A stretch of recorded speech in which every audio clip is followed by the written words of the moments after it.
Forget the castles. Forget the chivalry. Forget every Hollywood movie that sold you a fairy tale of gallant knights and ladies in flowing silk. The romanticized Middle Ages are a lie.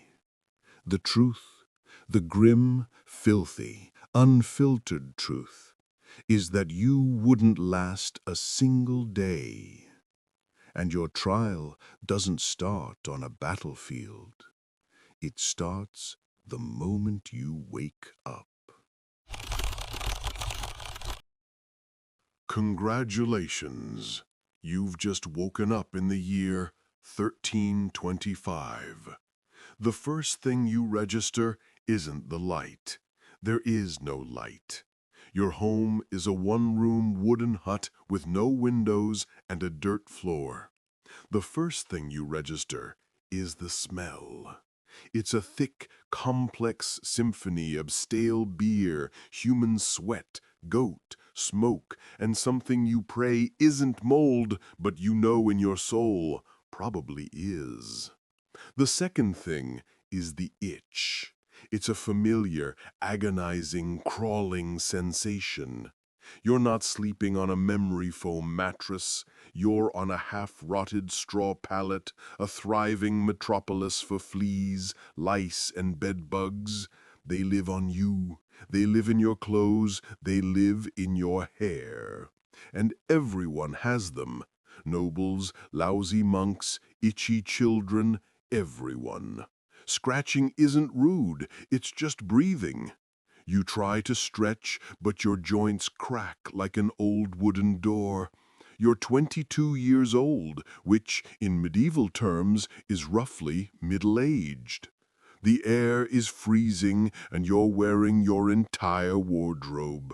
It consists of exactly one outfit, a single rough wool tunic that you have worn every day for months, possibly years. It hasn't been washed, and it's stiff with accumulated grime and sweat. Underwear is optional and unlikely. You swing your bare feet off the pallet, and they land on the floor. It's either wet from last night's rain leaking through the roof or crusty from something the chicken did. That's right. Your family, your livestock, and all the insects live, sleep, and breathe in this one single room. Privacy is a word that hasn't been invented. But before you can even think about your hunger, nature calls. And in the 14th century, nature doesn't call politely. It screams. You start missing the modern world right about now. There is no toilet, no seat, no flush, no toilet paper. Your bathroom is a wooden bucket in the corner. It's already full because Uncle Wolfstan had a rough night after eating bad turnips. The smell is biblical. You hold your breath, do your business, and then, here's the kicker. You pick up the bucket, stumble to the doorway, or the window if you have one, and you toss it into the street. You're supposed to shout, Gardiloo, Old French for watch out below, but frankly, no one ever moves fast enough. The streets in medieval towns are not charming cobblestone paths. They are open sewers. A thick, charming river of human waste, animal droppings, rotten food, and mystery liquids you would rather not examine. This is what you walk through, barefoot, if you don't own shoes. So, you're standing there, covered in lice, feet caked in filth. You think, I'll just wash my hands, maybe take a bath. No, you won't. Because in the Middle Ages, bathing is considered medically dangerous. People genuinely believed that washing with hot water would open your pores and let the disease in. That's right, you were considered cleaner and safer if you never removed the protective layer of filth caked onto your skin. So, no bath. But what about your teeth? You want that fresh, morning smile. Except you don't. Because in the Middle Ages, smiling is a dangerous game, dentally. There is no toothbrush, no toothpaste, no floss. By the time you hit your mid-20s, your smile looks like something pulled from a haunted crypt. Cavities are rampant, gums are swollen. Rot is a fact of life.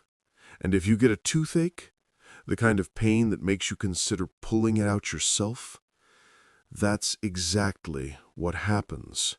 You don't go to a dentist, you go to the barber-surgeon. The same guy who cuts your hair will pull your molar out by candlelight with an iron hook and zero anesthesia. If it gets infected, you hope you like fevers, because without antibiotics, that simple toothache can turn into sepsis and kill you. You're still standing in the hut. Your teeth throb. You itch, and you're thirsty. You just want a glass of water. Do not drink the water. In medieval times, water isn't your friend. It's trying to murder you. The nearby stream looks clear, but upstream, someone just dumped their chamber pot into it. A dead pig is decomposing in it. That fresh water is teeming with parasites, bacteria, and the entire microbial army of medieval Europe. One wrong gulp, and you're spending your final days clutching your stomach in a straw bed. So, what do you drink? Beer. Yes, beer. At 6 a.m. It's called small beer. It's weak in alcohol, but strong in survivability. The brewing process boiled the water, making it safer than anything that flowed through the town ditch. Kids drink it too. No one's happy about it, but at least it won't kill you immediately. Now that you've had your morning ale, it's time for breakfast. You're not having eggs Benedict. You're not having avocado toast. You're having pottage. Welcome to your daily ration of pottage. It is a thick, gloopy, gray stew made of whatever you can find. Grains, root vegetables, maybe a few beans. It's been simmering in the same pot over the fire for days, maybe weeks. New ingredients are just dumped on top of the old ones. It's less of a recipe and more of an ongoing, edible experiment. On the side, you have a hunk of bread, but this bread is so hard it could deflect arrows. It's made from coarse rye, and to make it stretch during a bad harvest, it's often bulked up with sawdust, ground up acorns, or even clay. You don't slice this bread, you negotiate with it. Now that you're properly underfed, it's time to work. If you're like 90% of the population, you are a peasant. Your job is simple. Don't die while laboring for someone else's comfort. You work the land that belongs to a lord who doesn't know your name. You rise with the sun, and you stop only when it disappears. There is no weekend. There is no clocking out. There is no 401k. There is no retirement. You work until your spine begins to resemble the letter S, or you just stop showing up. And if you're a woman, congratulations. You do all the field work, and you care for the children, cook, clean, spin wool, and feed the animals. The work is brutal, but the real terror begins when something goes wrong. Let's say you get sick. You develop a fever. You're coughing. You don't go to a doctor. You don't have one. You have a barber-surgeon, or perhaps a monk. And they don't have medicine. They have the humors. Medieval science believed your entire body was governed by 4 humors: blood, phlegm, yellow bile, and black bile. If you were sick, it just meant your internal soup was out of balance. Got a fever? Clearly, you have too much blood. The answer? Bloodletting. They will drain your life force into a bowl using a dull blade or a hungry leech. Feeling sad or anxious, that's an excess of black bile. The cure? Laxatives. Violent, purging laxatives. They thought disease came from bad air or from God being annoyed with your moral failings. Got a stomach ache? Must have been your sinful thoughts. You are literally surviving the cure. But let's say you're not sick. Let's say you're accused of a crime, stealing a loaf of bread, or just looking at a noble's horse the wrong way. You don't get a lawyer. You don't get a jury. You get trial by ordeal. This is where medieval justice becomes a terrifying game show, where the prize is survival.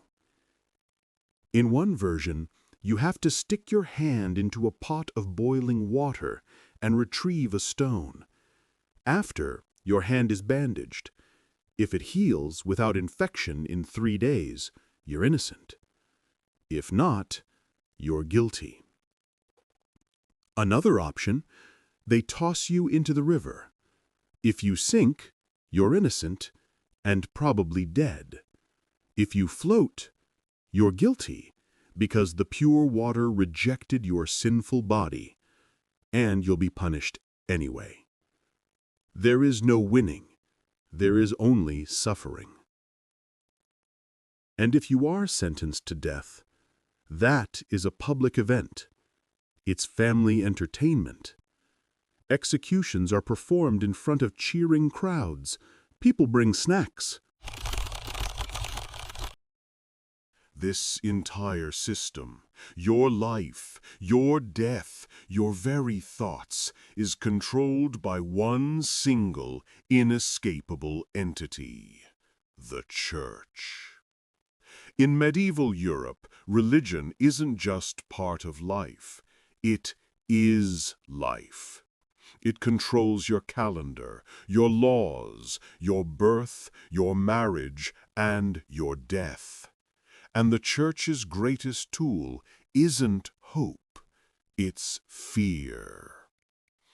Hell is not an abstract concept.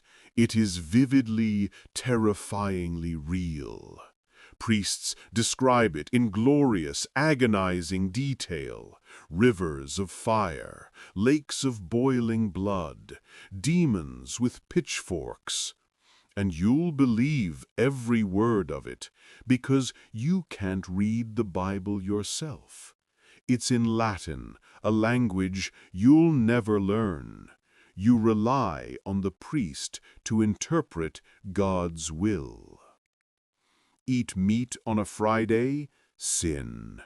Think about your neighbor's wife? Double sin. Your entire life is spent on your knees trying to earn a paradise you can't imagine, just to escape a hell you can. This is the world. It's a world of itch and ache, of filth and fear.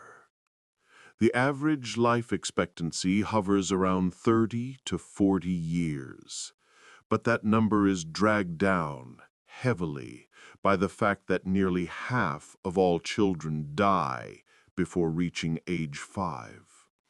Disease, malnutrition, one bad winter, that's all it took. You don't retire, you just stop showing up. The simpler times weren't simple. They were relentless. They were gritty, cruel, and deeply unfair. Everything took longer. Everything hurt more. Everything from childbirth to chewing came with deadly consequences. But here's the wildest part. Through all of this, all the filth, the famine, the feudalism, people still laughed. They sang songs. They told stories. They fell in love. Not because life was easy, but because humans are stubborn like that. Even in the darkest chapters, they made space for light.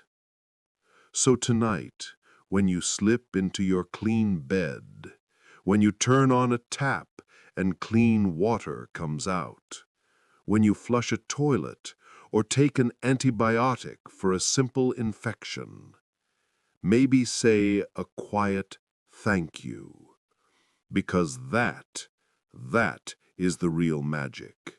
That is the luxury. That is the fairy tale that our ancestors, covered in lice and praying for sunrise, could never have possibly dreamed of.